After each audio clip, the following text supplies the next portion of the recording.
Sinilip ni Teacher Lee ang butas na nagawa ng pag-atake ng ating bida. Kahit hindi pa nga raw ganoong katagal noong matutunan nito ang puncture kick ay nagawa na agad itong makapaglabas ng malakas na penetrating force. Kapag nagawa nga raw nitong matapos ang pag-reforge ng mga buto nito sa binti ay tiyak na mahihirapan nga raw ang mga makakalaban nitong peak rank 1 martial artist. Sinabi ni Teacher Lee na kada taon nga raw ay palakas na ng palakas ang kanilang mga nagiging freshmen. Kapag nagretiro nga raw siya ay magagawa na niyang makapamuhay ng maayos at mapayapa. Nagsasanay ang ilang mga estudyante sa loob ng freshman training hall. Binanggit ni Zhao Zumei na wala raw siyang nababalitaan tungkol sa magiging laban ni Fang Ping, tinanong niya kung nakansela na ba raw ito. Sumagot ang ating bida na tuloy raw ito at bukas na nga raw ito gaganapin. Sinabihan ni Zhao Zumei si Fang Ping nang bakit ngayon nga lang daw nito sinabi sa kanya. Tinanong niya kung saan daw gaganapin ang laban, isasama niya nga raw bukas sina Xiaoman para makapagbigay sila ng suporta sa ating bida. Sinabi ni Fang Ping na ang Martial Arts Society nga raw ang namamahala ng mga sparring at labanan, kaya malamang nga raw ay sa gusali rin nila ito gaganapin. Tinanong ni Fang Ping si Zhao Zumei kung bakit pa raw ito magsasama ng ibang tao gayong hindi naman siya sasabak sa isang laro. Sumagot si Zhao Zumei na gagawin niya raw ito dahil sa magkaklase raw sila ng ating bida. Iisa nga lang daw ang kanilang teaching advisor, kung sa ibang araw ay maituturing na ito na pagiging malapit sa isa't isa. Kakaiba nga raw si Fang Ping dahil parang wala man lang itong kasigla-sigla. Marahil nga raw ay gaganahan ito kapag sinuportahan na ito ng mga magagandang babae gaya na lang nina Xiaoman at Yingxi.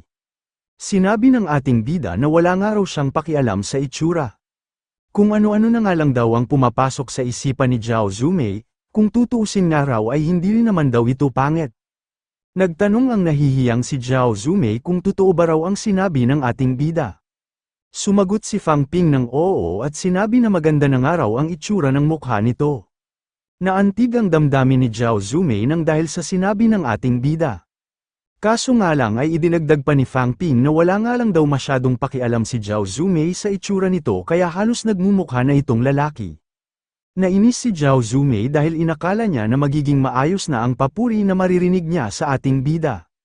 Tinanong ni Fang Ping si Zhao Zumei kung bakit sa tuwing pinapalubag niya ang loob nito ay mas lalo pa itong nagagalit.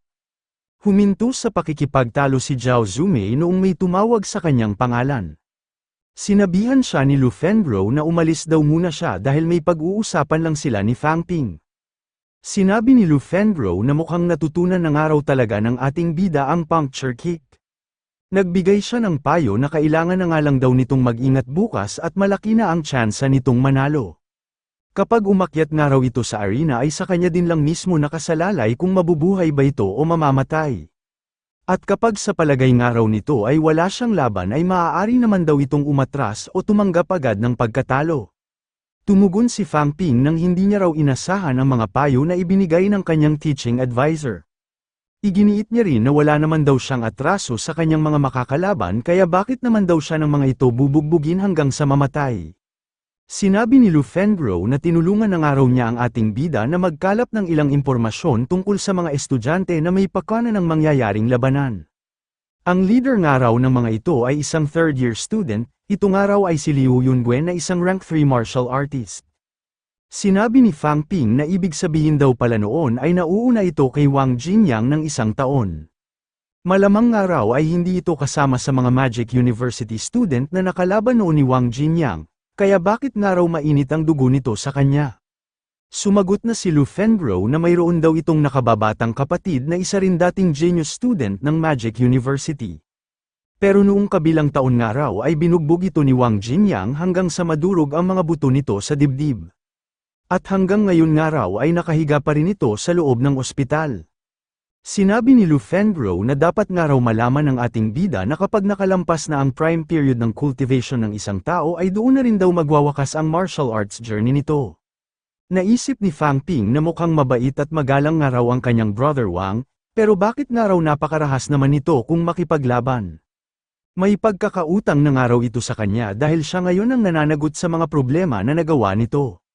Naglabas si Lu Fenbro ng isang rank 2 vitality pill para ibigay sa ating bida. Maaari nga raw itong gamitin ni Fang Ping kapag kinakailangan, pero nakadepende pa rin daw sa swerte nito kung makakayanan niya ba ang epekto nito o sasabog na lang ang kanyang katawan. Naisip ng ating bida na hindi man lang daw marunong sumimpat siya ang kanyang teaching advisor sa mga estudyante nito. Pero kahit ganoon ay nagpasalamat pa rin siya dahil nakatanggap siya ng libreng rank 2 vitality pill. Binanggit ng isang miyembro ng Martial Arts Society sa kanilang Minister of Foreign Affairs na may teaching advisor daw na dumating doon. Nainis si Zhou Yan dahil labanan lang naman daw ito sa pagitan ng mga estudyante, bakit nga raw kinailangan pa na may magpunta doon na isang teaching advisor? Sinabi ng papalapit na teaching advisor na mukhang hindi nga raw natutuwa si Student Joe sa kanyang pagpunta. Binanggit ni Zhou Yan na ang estudyante nga raw ni Advisor Zhang ang isa sa mga makikipaglaban ngayon, sana nga raw ay hindi ito makialam at sumunod ito sa kanilang patakaran. Sinabi ni Advisor Zhang na nagiging mayabang na raw ngayon ang mga taga-Martial Arts Society. Nilinaw ni Zhou Yan na hindi raw paalala ang kanyang mga sinabi dahil isa raw itong babala. Kapag nga raw nagtangkang makialam si Advisor Zhang ay mapipilitan silang turuan ito ng leksyon. Nainis si Advisor Zhang sa prangkahang pagsasalita ni Zhou Yan.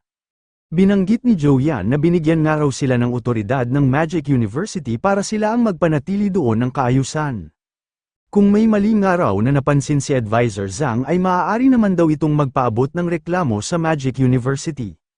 Inutusan ni Zhou Yan ang kanyang kasamahan na tawagin daw agad nito ang kakabalik pa lang na si Senior Cheng para makatulong ito sa pagbabantay. Sinabi niya rin na subukan rin daw nitong tawagan ang kanilang presidente at vice-presidente dahil baka magagawa rin daw ng mga itong makapunta doon ng mabilis. Nagulat si Zhou Yan noong makilala nito ang isa sa mga taong manunood sa magaganap na laban. Sinabi niya sa kanyang kasama na tatawagin niya raw ngayon ang kanilang dean para ito na lang ang mamahala doon. Naisip ni Zhou Yan na hindi niya nga raw inasahan na pupunta rin doon ang peak rank 6 martial artist na si Lu Fengguo. Sinabihan ni Lu Fengguo ang mga taga-Martial Arts Society na hindi na raw ng mga ito kailangan pang tawagin ang dean dahil wala naman daw siyang plano na gumawa ng gulo. Mga rank 1 students lang naman daw ang maglalaban kaya hindi rin ganoong kawalan kung may mamatay man sa mga ito. Sinabihan niya rin ang Martial Arts Society na wala raw ang mga itong dapat na ipag-alala. At dahil nga raw naroon na rin siya, kapag may ginawa nga raw na pamamakialam ang grupo ni Zhang Goro ay agad niya raw itong papatayin. Tinanong ni Lu Fengguo ang mga miyembro ng Martial Arts Society kung nakarating na ba raw doon si Fang Ping. Agad na tumalikod si Zhou Yan at sumagot ng hindi pa nga raw ito dumarating. Natuwa si Lu Fengguo at sinabi na may pagkamasungit na nga raw ngayon ang mga miyembro ng Martial Arts Society. Tinanong niya rin kung nasaan ang araw kaya ngayon ang pasaway na si Fang Ping. Kanina pang nagpapaikot-ikot ang ating bida sa loob ng kanilang campus. Sinabi nga raw sa kanya na sa norte ng Magic University matatagpuan ang gusali ng Martial Arts Society, kaso nga lang daw ay hindi niya naman daw alam kung saan bang parte ng norte niya ito makikita. Nagreklamo na ang mga taong manunood kung bakit hindi pa raw nagsisimula ang laban. Hanggang ngayon nga raw ay wala pa rin doon ang sikat na Rookie King, marahil nga raw ay tumakbo na ito sa laban. Hindi na rin nagtagal at dumating na rin ang tao na kanilang hinihintay. Humingi ng tawad ang ating bida dahil na late na raw siya ng pagdating, napakalaki nga raw ng Magic University kaya nahirapan siyang hanapin ang lugar kung saan gaganapin ang kanyang laban. Tinanong ni Zhou Yan ang pababang si Fang Ping kung kusang loob ba raw nitong tinatanggap ang nakuha nitong hamon. Nagtanong ang ating bida kung paano raw kapag sumagot siya ng hindi, ano na raw ang mangyayari. Umalma ang isang lalaki at sinabihan ng ating bida nang ito nga raw mismo ang tumanggap noon sa kanilang paghamon, wala nga raw ni kahit sino sa kanila ang pumilit dito. Nagsalita si Zhou Yan at sinabihan ng umaalmang lalaki nang manahimik daw ito. Huwag nga raw itong makialam dahil si Fang Ping lang ang kanyang tinatanong. Binanggit din ni Zhou Yan na hindi nga raw ipinagbabawal sa Magic University ang pagpatay sa kalaban. Pero may isa nga lang daw itong requirement, at yun ay dapat na parehas na pumapayag ang magkabilang panig. Kapag ayaw raw sumalang ng isang panig ay hindi na raw maaaring ipagpatuloy pa ang laban. At dahil nga raw binigyan sila ng Magic University ng otoridad na mamahala ng kaayusan, sisiguraduhin nga raw ng kanilang Martial Arts Society na walang mangyayaring aberya. Kapag nalaman daw nila na namilit lang ang isang panig ay agad nga raw nila itong paparusahan. Muling tinanong ni Zhou Yan kung kusang loob ba raw na tinatanggap ni Fang Ping ang mga haharapin nitong laban. Sumagot ang ating bida at sinabi na kusang loob niya raw itong tinatanggap at wala raw ni kahit sino ang pumilit sa kanya. Sinabi ni Zhou Yan na dahil nga raw isang freshman si Fang Ping na haharap sa 4 na kalaban, maaari raw itong humingi ng kondisyon basta hindi ito labag sa kanilang patakaran. Tinanong ni Zhou Yan kung may request ba raw na gustong hingi ng ating bida. Sinabi na ni Fang Ping ang pinakauna niyang kondisyon. Hindi nga raw maaaring gumamit ng mga melee weapon ang mga seniors na kanyang makakalaban. Isa lang naman daw itong simpleng laban, nag-alala rin daw siya na baka magkamali ang mga ito sa paggamit ng sandata at aksidente nilang masaktan ang kanilang mga sarili. Ang pangalawa niyang araw na request ay kailangan siya ng mga itong bigyan ng tig-iisang rank 2 vitality pills. Lalaban nga raw siya sa 4 na kalaban kaya hindi raw siya makakapagpatuloy ng pakikipaglaban kapag wala siyang vitality pills na makukonsumo. Babanggitin pa sana ni Fang Ping ang iba niyang kondisyon pero tinanong na agad ni Zhou Yan ang kabilang panig kung ano lang daw ang tatanggapin ng mga ito.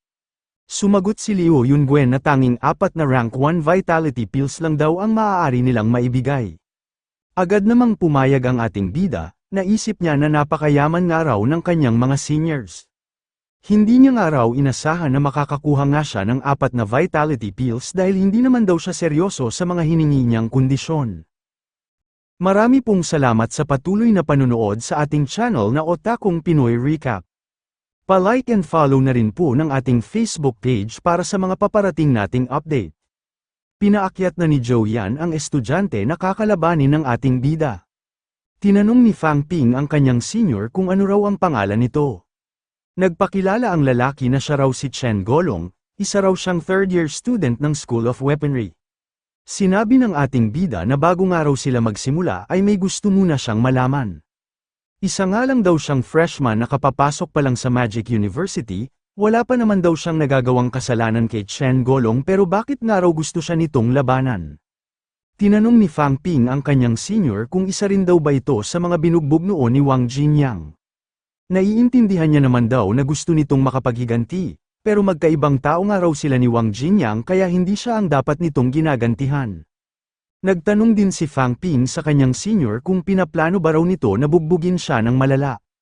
Sinabihan ni Lu Fengro ang ating bida nang huminto na nga raw ito sa kakasalita, magdesisyon na lang daw ito kung aatras ba ito o kung magpapatuloy pa itong makipaglaban. Tinanong ni Fang Ping kung paano nga raw kung ayaw na niyang makipaglaban. Naguluhan si Chen Golong sa naging tanong ng ating bida. Sinabi ni Fang Ping na isa na nga raw pick rank 1 martial artist si Chen Golong, samantalang siya naman ay halos kaka-breakthrough pa lang niya sa pagiging isang martial artist. Natanggap na rin naman daw niya ang 4 na vitality pills kaya hindi na raw mahalaga kung umatras pa siya sa laban. Sinabi ni Zhou Yan na maaari naman daw umatras si Fang Ping, pero kailangan niya nga raw itong pag-isipan ng mabuti. Hindi raw maganda sa reputasyon ng isang martial artist na ayawan agad nito ang isang laban na hindi pa naman nagsisimula. Sumagot ang ating bida na nag-iingat lang daw siya lalo na't mga pick rank 1 martial artist ang kanyang mga makakalaban, paano nga raw kung bigla na lang siya ng mga itong patayin sa gitna ng laban. Para makaiwas nga raw siya sa panganib ay mas maganda na umatras na raw agad siya ng maaga. Tinanong ni Liu Yunguan kung ano ba raw talaga ang gustong mangyari ni Fang Ping. Sumagot ang ating bida na may gusto lang naman daw siyang malaman. Tinitingnan niya nga lang daw kung plano ba raw siya ng mga itong patayin. Sumagot si Liu Yunguan na normal lang naman daw na may mga nangyayaring aksidente habang nagaganap ang laban. Hindi nga raw ito maiiwasan dahil hindi mo naman maaring bawasan ang lakas ng gagamitin mong pag-atake. Sinabi ni Fang Ping na naiintindihan niya naman daw ito. Magaling nga raw at hindi na niya kailangang makonsensya pa sa maaaring mangyari sa kanyang pakikipaglaban. Sa totoo nga lang daw ay siya ang tipo ng tao na natatakot pumatay maging ng mga manok. Sinabihan nga raw siya noon ni Wang Jinyang na kung gusto niyang mag-aral ng martial arts ay kailangan niyang matutong magnakaw at makipaglaban. Pero hindi niya nga raw alam kung paano niya ito gagawin, gusto niya lang daw sanang mag-aral ng martial arts ng mapayapa. Ganoon rin daw ang sinabi sa kanya ng kanyang teaching advisor, hindi nga raw siya maaaring magpakita ng kahinaan sa ibang tao. Pero sa palagay niya naman daw ay hindi siya mahina, hindi lang daw talaga siya sanay sa mga gusto nitong ipagawa.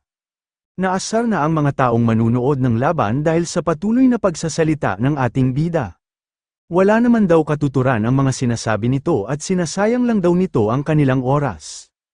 Sinabi ni Fang Ping na ito pa nga lang daw ang unang beses na nakita niya ang ilan sa kanyang mga senior. Kung tutuusin nga raw ay wala naman talaga siyang kinalaman sa mga atraso ni Wang Jinyang.